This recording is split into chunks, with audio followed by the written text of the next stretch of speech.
Next question. I'm a 24-year-old machinist. I work CNC machines, do setups, and order tooling.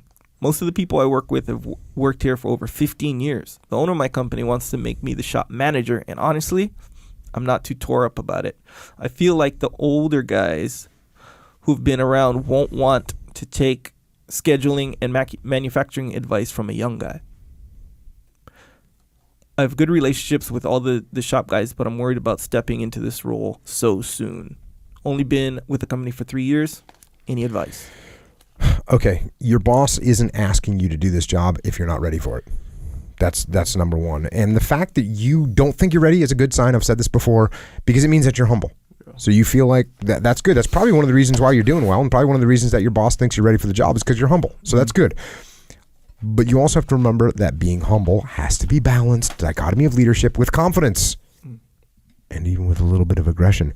So there's a reason that you're getting asked to do this job, and the boss needs you to step up. Now, just because you become the manager or the boss doesn't mean that you have to start bossing people around, right? It actually means that you should remain humble, that you should take input from them, that you can still take advice from them as opposed to just giving them advice. All those things are fine. And I just got asked this question the other day, young construction business, and a kid, and we were in a big meeting with a bunch of leadership, from foremen to engineers, all in the same room. Bunch of great guys from a great company. And one of the young engineers raised his hand and said, I'm young and I am going to be in charge of these guys. I'm not sure I'm comfortable with these guys that have been doing it for a lot longer. What can I do to, gain their respect? And I said, okay, who in this room knows more than that engineer back there about construction? And all these salty construction foremans raised their hands. Yeah. And I said, who's going to think that this guy's got the best idea? Raise your hands. All the hands go down. And I said, so this is what you're dealing with, buddy. I said, now let me ask another question to the group. Group, if this kid comes in and says, I know how to do this better than you, listen to me and do it my way, who's going to have respect for him? Raise your hand. No hands go up. If this young kid comes in and says, hey, I'm an engineer, I've been educated, but I haven't been doing this for long. Can you give me some recommendations on how we do this so we can do the best job possible? Who's going to have respect for him? Everyone raises their hand. So there you have it. You don't have to know everything as a leader. No one expects you to know everything, especially as a young leader. That's okay. And actually, when you admit that, you actually gain respect. When you ask for people's input, you actually gain respect. People get the paranoid feeling that if they don't know something, they're going to be seen as weak. It's not true. So you can just step up into the position, still be humble, still take advice. Now, this doesn't mean that you're a pushover, right? This doesn't mean that you just listen to what everyone says. You don't make any decisions. No, it actually means that you show respect to their experience. And when it comes time to make a decision, you get the best input, and then you make a decision and you explain your decision. And if your decision is wrong, you admit it. And if it's not wrong, you push forward. So that's what you need to do. You're getting asked to be put in this position for a reason. So do it. Get some. It seems like a common one, yeah? That one. I'm stepping into a new role. For sure. Everyone asks that question. Yeah, man. I answered it again. There you go. For everyone's benefit, including my own. Yeah. I learn from it every time. Well, that's the ethos, right? Go in humble. Yeah. Be open-minded. Take advice. Yes. Don't have to know everything. Yes.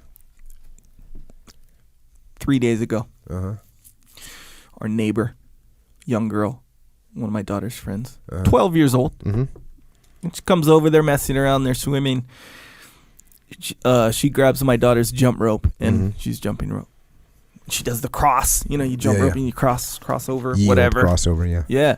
So she does that, and man, I used to jump rope back in the day, but I never really could do the crossover, let's face it. Nonetheless, so she's jumping rope, and I'm like, hey, do that the crossover thing again. She does it. She's doing, she's 12 years old. She does it. I'm like, dang, I never could do that. And she's like, well, you just got to do it like this and tell it. So I'm like, oh, okay. I grab the rope and I try, and the rope's too small. So I go grab my rope. Yeah, I got a jump rope. I told my daughter to grab it. So she grabs it, and this is like a kind of like one of those pro speed ropes, so it's like kind of, so if I make a mistake on this rope, it's going to hurt. I didn't have any shoes. I was barefoot. Hawaiian style. Hawaiian style for sure, 100%. And then, so I go for it. I'm jumping. I can jump rope still pretty good right now. Still, I haven't done it in a while. And she goes, okay, so right here at the top, you cross. This is where you want to cross at the top. I try. Ooh, hits my foot. Painful. And she's like, no, you got to do it more at the top. Did you show the pain? No. Okay. Good. No. Never show the pain to the kids. Good. I try not to. Anyway, so I was like, okay, boom, fail. She's like, no, more at the top. It'll just whatever. So I'm like, okay, I do it, and it took me 4 times. On my 4th time, I did it for the first time in my life. By the way, the crossover with the painful speed rope.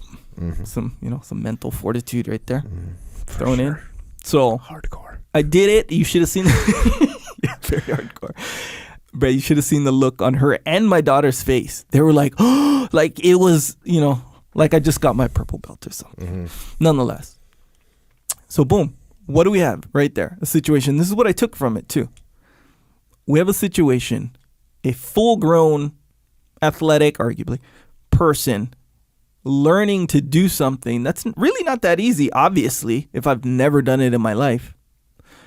Learning to do something that takes a fair amount of skill from a 12-year-old girl in real time.